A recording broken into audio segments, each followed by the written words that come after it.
The rain came down in sheets that turned the highway into a river of asphalt and refracted light. Jake Moreno had been riding through it for 40 minutes, his leather jacket soaked through, his hands numb inside his gloves, water streaming down his visor until the world became a blur of headlights and darkness. He should have pulled over miles ago, found shelter in one of the truck stops or motels that dotted this stretch of Interstate 40 between Amarillo and Oklahoma City.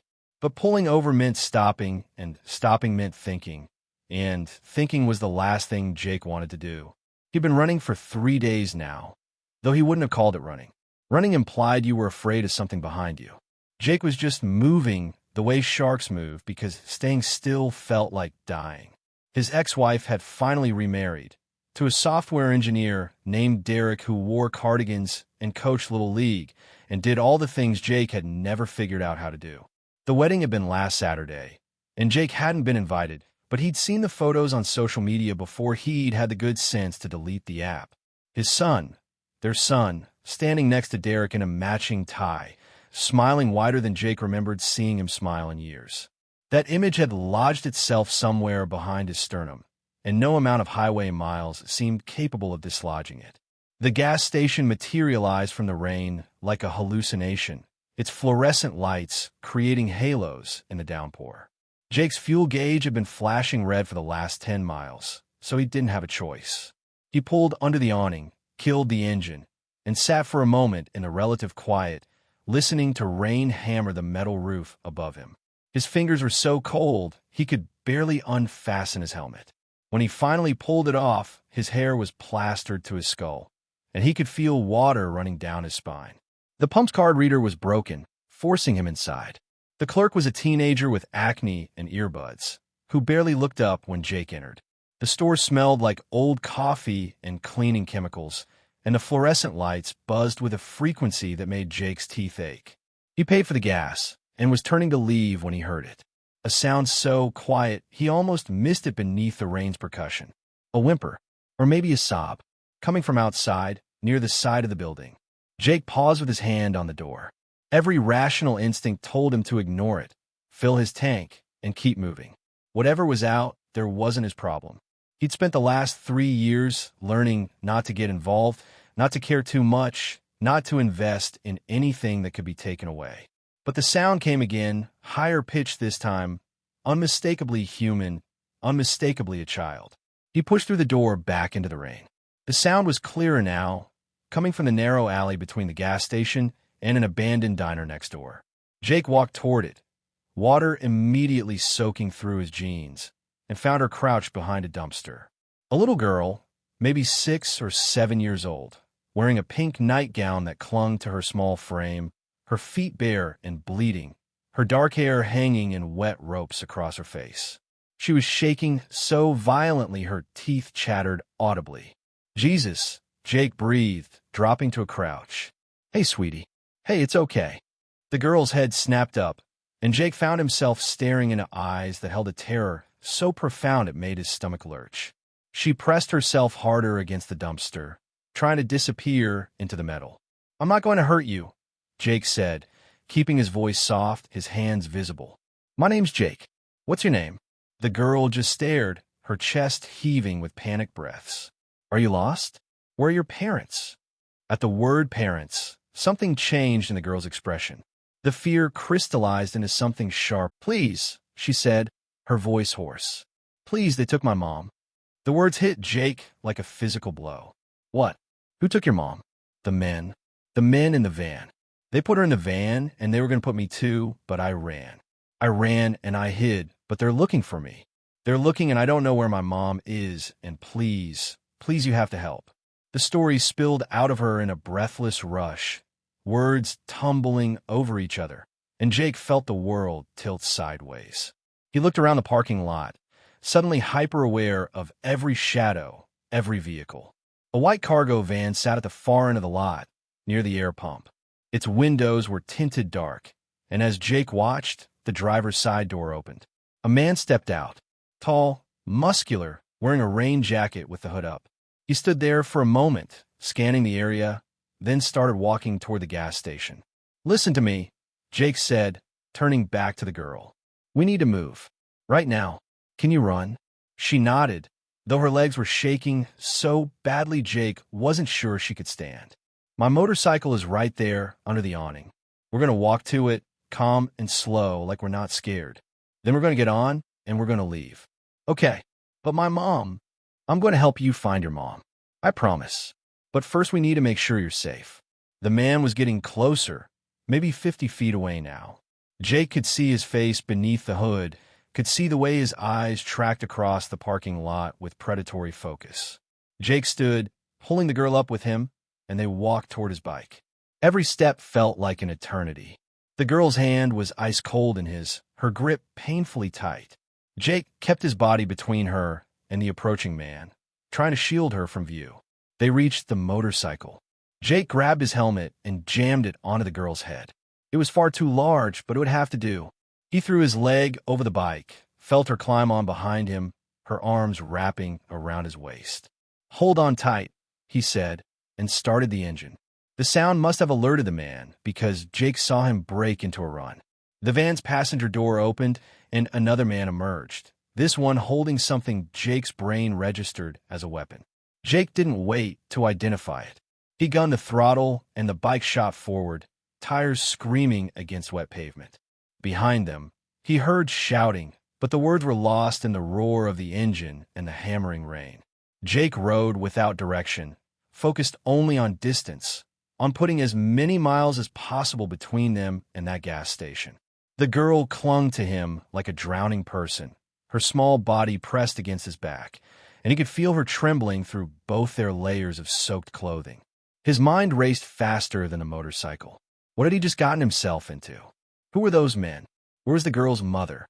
And why did Jake feel like he'd just stumbled into something far worse than a simple abduction? After 20 miles, when he was confident they weren't being followed, Jake pulled off onto a side road and stopped beneath an overpass where the concrete provided shelter from the rain. He killed the engine and helped the girl off the bike, then removed the helmet from her head. Her eyes were wide with shock, her lips tinged blue from cold. "We need to get you warm," Jake said. He dug through his saddlebag and found an emergency blanket, the kind that looked like aluminum foil. He wrapped it around her shoulders, and she huddled into it, still shaking. "What's your name, sweetheart?" "Mia," she whispered. "Mia. That's a pretty name. Mia, I need you to tell me everything that happened. Start from the beginning. Can you do that?" Mia nodded, drawing the blanket tighter. "We were at home, me and Mom. It was bedtime, and she was reading me a story. Then someone knocked on the door. Mom told me to stay in my room, but I heard voices. Shouting. Then Mom screamed, and I came out, and there were 3 men. They had Mom on the floor, and one of them was putting tape on her mouth and hands. They saw me, and one tried to grab me, but I kicked him and ran out the back door. I ran into the woods behind our house, and I hid, but I could hear them looking for me. They were calling my name. They knew my name." Jake felt his chest tighten. "How long ago was this?" "I don't know. It was dark. I ran through the woods for a long time, and then I found the road, and I followed it, and then I saw the lights from the gas station. I was going to go inside, but then I saw the van. The same van from our house. They followed me. Where's your house, Mia?" "What town?" "Weatherford. We live in Weatherford." Jake pulled out his phone. "No signal under the overpass. We need to call the police. We need to report what happened." "No." Mia's voice rose to a shriek. "No police. Mom said if anything ever happened, no police. She made me promise. She said they couldn't be trusted. She said if anything happened to her, I had to find someone else. Someone safe. Mia, your mom was probably just..." She meant it. The girl's eyes filled with tears. Mom knew something bad was going to happen. She's been scared for weeks. She made me memorize phone numbers. She made me practice what to do if men came to the house. She knew. Jake ran a hand through his wet hair, tried to process this. A mother who'd prepared her daughter for abduction. Men who knew the child's name. A white van and professional coordination. This wasn't random. This was targeted, which meant whoever had taken Mia's mother would be looking for Mia, and they'd be looking hard. "Okay," Jake said. "No police. Not yet, but I need more information. Why would your mom think the police couldn't be trusted?" Mia's face crumpled. "I don't know. She wouldn't tell me. She just said there were bad people, and some of them wore uniforms, and I couldn't know who was safe. She said if anything happened, I should find a teacher or a librarian or someone at church. But there's no church out here. There's just you. Just him. A washed-up biker with no job, no family, and no idea what he was doing. But looking at this child, at the desperation and trust in her eyes, Jake knew he couldn't walk away. Wouldn't walk away. Whatever his failures as a father, whatever distance had grown between him and his son, he could do this one thing right.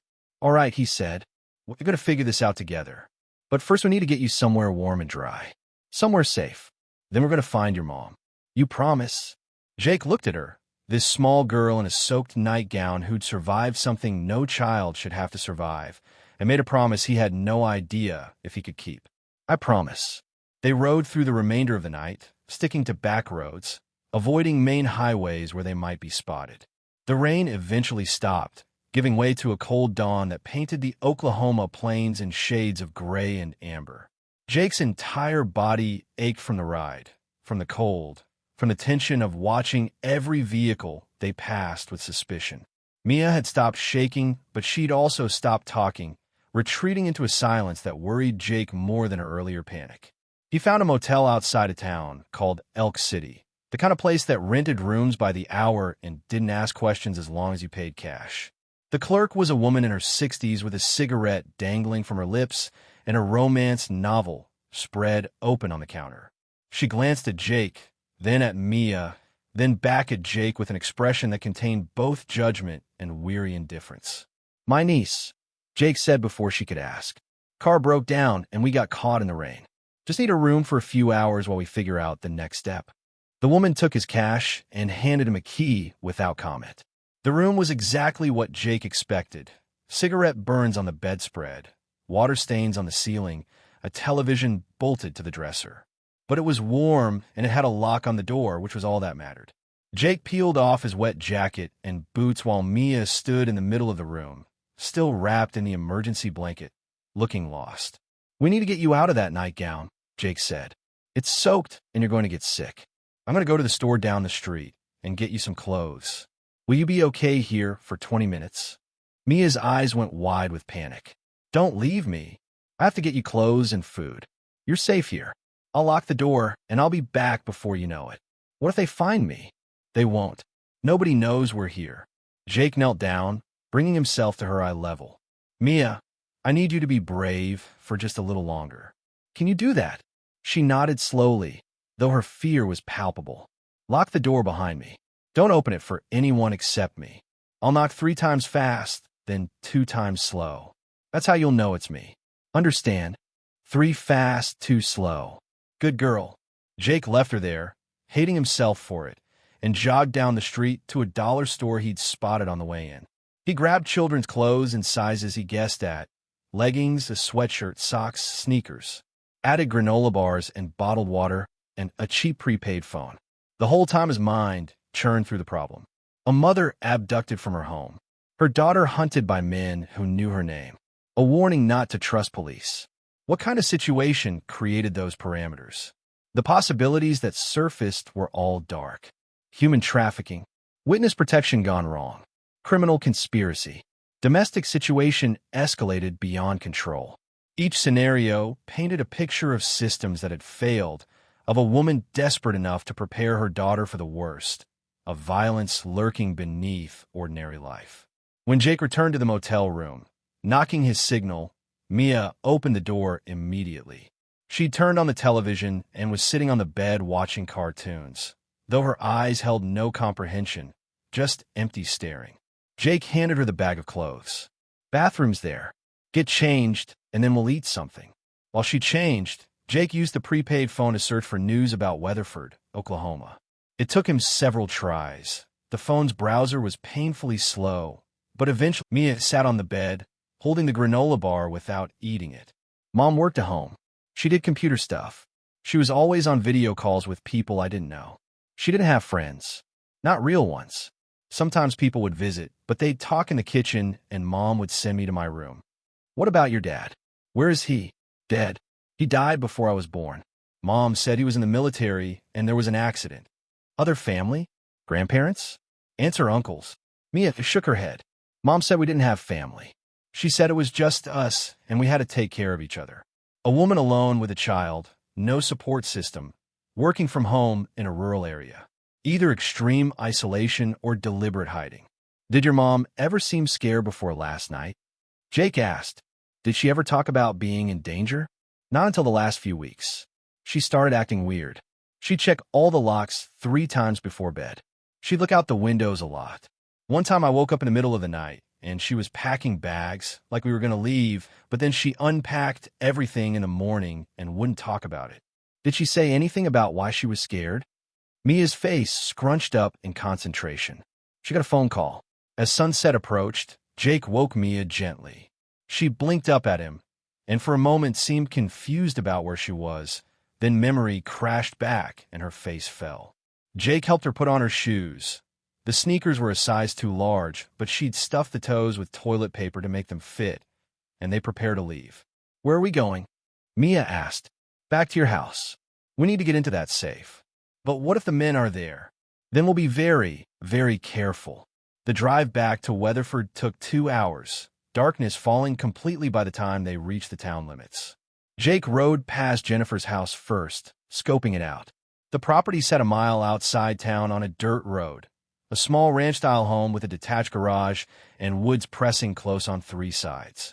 No police tape, no obvious evidence. Lights off. From the road, it looked abandoned. Jake parked his bike a quarter-mile away, hidden in a cluster of trees, and he and Mia approached on foot. The ground was still muddy from the previous night's rain, making their footsteps silent. As they got closer, Jake could see evidence of what had happened. The back door hung ajar, its frame splintered. A child's shoe, Mia's other shoe, Jake realized, lay in the grass near the tree line. Stay behind me, Jake whispered, pulling out a flashlight. We're going to move fast. In and out. They entered through the broken back door into a kitchen that showed signs of struggle. A chair overturned. Broken glass scattered across the linoleum. Mia made a soft sound of distress, and Jake squeezed her shoulder. They moved through the house quickly, Jake's flashlight beam cutting through darkness, revealing a home that had been searched. Drawers pulled open. Jake pulled out the folder and opened it, his flashlight beam revealing pages that made his stomach drop. Military service records showing Jennifer's deployment to Afghanistan. Discharge papers marked other than honorable.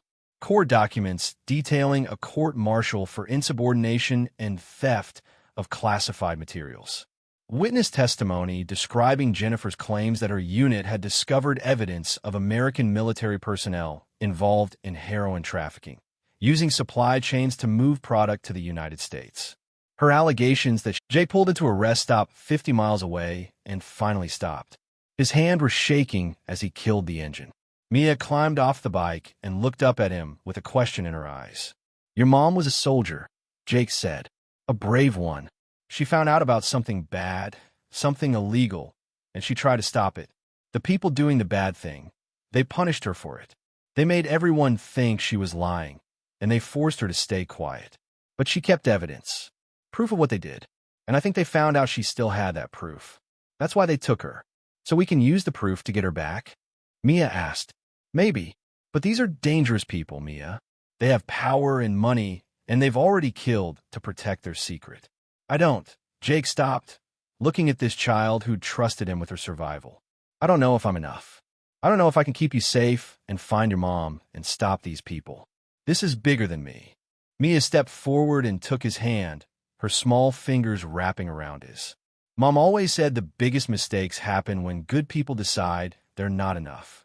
She said you don't have to be a hero. You just have to try. Jake looked down at her, and something shifted in his chest. For 3 days, he'd been running from the pain of his son, choosing another man to be his father.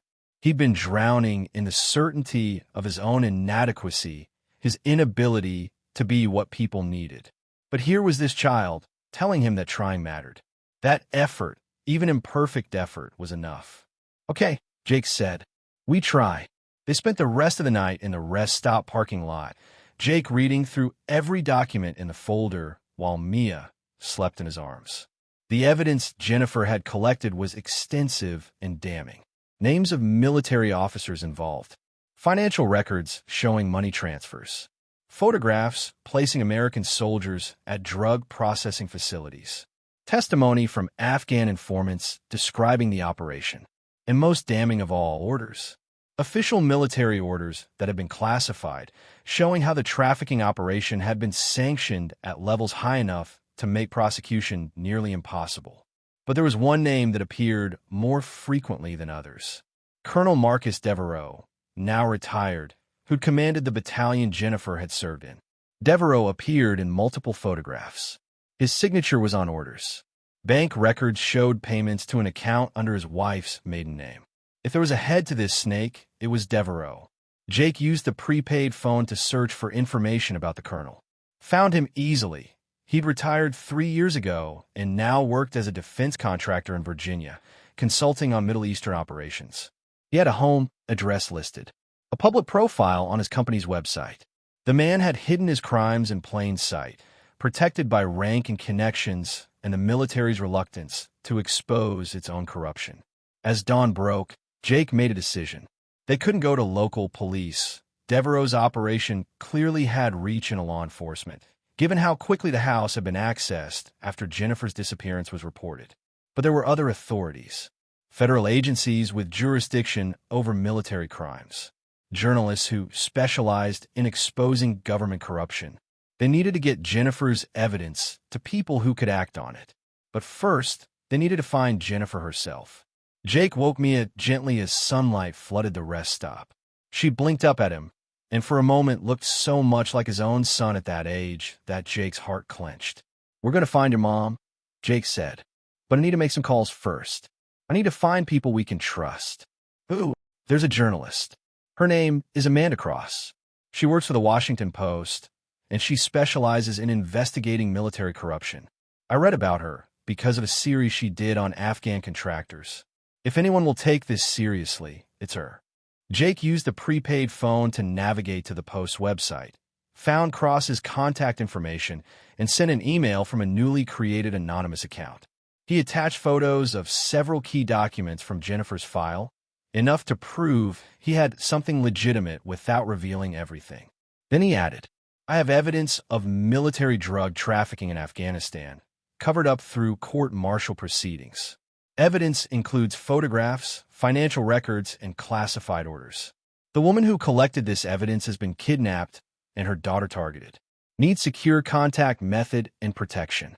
Will provide full documentation in exchange for guarantee of safety and investigation." He hit send and sat back, knowing it might take hours or days to get a response, or that the message might be ignored entirely. While they waited, they needed to stay invisible. Jake used some of the cash from the safe to buy food and a cheap laptop from a pawn shop. They set up in a library in a town called Kingfisher, using the public computers to search for any information about Jennifer's location. Hours passed. Mia colored pictures using free paper and markers the librarian provided, while Jake read through the documents again and again, trying to find any clue about where Jennifer might be held. The problem was scale. Devereaux's operation had clearly been extensive, involving multiple participants. Jennifer could be anywhere, a private facility, a safe house, even still in Oklahoma. Without inside information, they were searching blindly. The response came at 3 p.m. Jake's anonymous email pinged with a reply from Amanda Cross. "I've reviewed the documents you sent. If they're authentic, this is one of the most significant military corruption cases in decades. I need to verify their legitimacy before proceeding. Can you provide information about the source? Also, you mentioned a kidnapping. Have you contacted FBI? If a child is in danger, that must be priority." Jake typed carefully. Source is Jennifer Reeves, former Army specialist, court-martialed in 2016 for insubordination after reporting the drug operation. She was forced into silence through threat of further charges and harm to her daughter. 3 days ago, she was taken from her home in West. This is Amanda Cross. I've watched the video and consulted with my team. We believe you, but we need to move carefully. The people you're dealing with, if this is Marcus Devereaux and his associates, they have significant resources. Can you get to Washington, D.C.? It'll take us 2 days by motorcycle. Too slow and too exposed. We're arranging a private transport. Tell me where you are, and we'll have someone pick you up within 4 hours. Secure location, armed protection, and immediate verification of the documents. Once we confirm everything, we publish and simultaneously contact DOJ and FBI at the highest levels. Are you willing to proceed? Jake looked at Mia. What about Jennifer? We need to find her. If we expose this publicly, they lose their reason to harm her. She becomes more valuable alive as a witness than dead as a silence problem. It's her best chance. Jake wanted to argue, wanted to insist they find Jennifer first, but Cross's logic was sound. The moment this story broke, holding Jennifer became liability rather than asset. All right, he said. We're in Kingfisher, Oklahoma. Public library on Main Street. Stay inside until transport arrives. Black SUV. Driver will identify himself as John Miller and show you a post-credential. Do not leave with anyone else for any reason. They waited in the library, Jake watching every vehicle that passed outside, his hand never far from the gun. They landed in Virginia as dawn broke, the sky bleeding pink and gold across the horizon. A second vehicle waited, this one with 3 occupants, 2 private security personnel, and Amanda Cross herself. She was younger than Jake had expected, maybe 40, with sharp eyes and an intensity that radiated competence. Mr. Moreno, she said, shaking his hand. You've done something remarkable. Most people would have walked away. I almost did, Jake admitted. They believe so.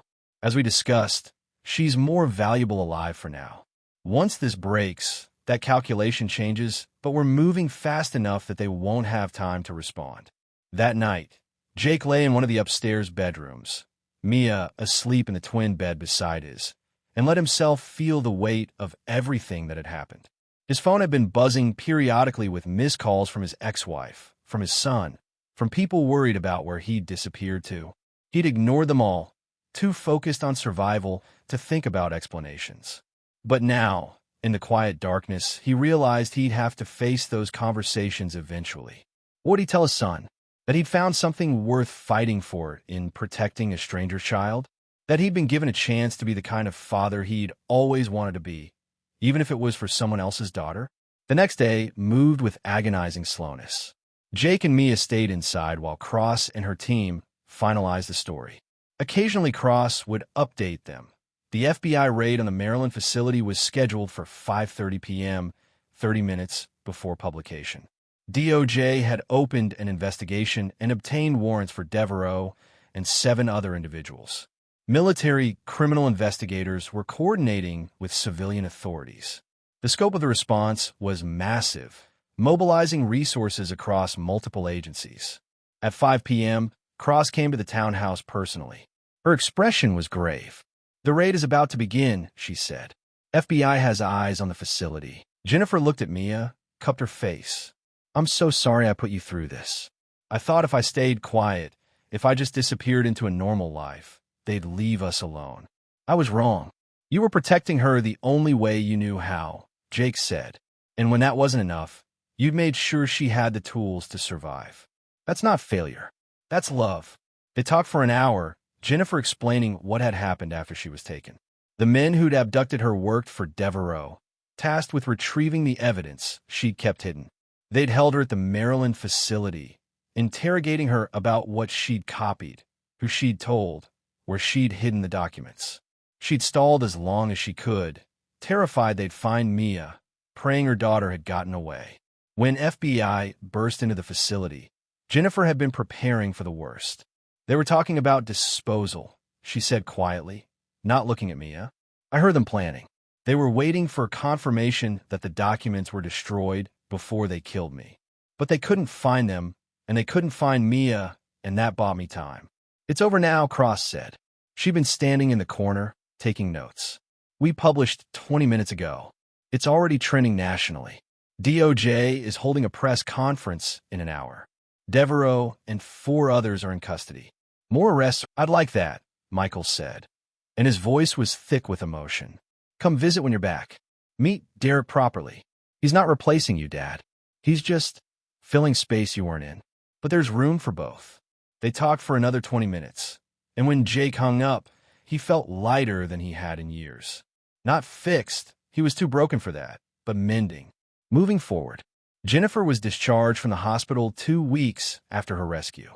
She and Mia were placed in witness protection temporarily while the trials were prepared, but Cross arranged for Jake to visit before they disappeared into new identities. They met at the safe house in Georgetown, the same place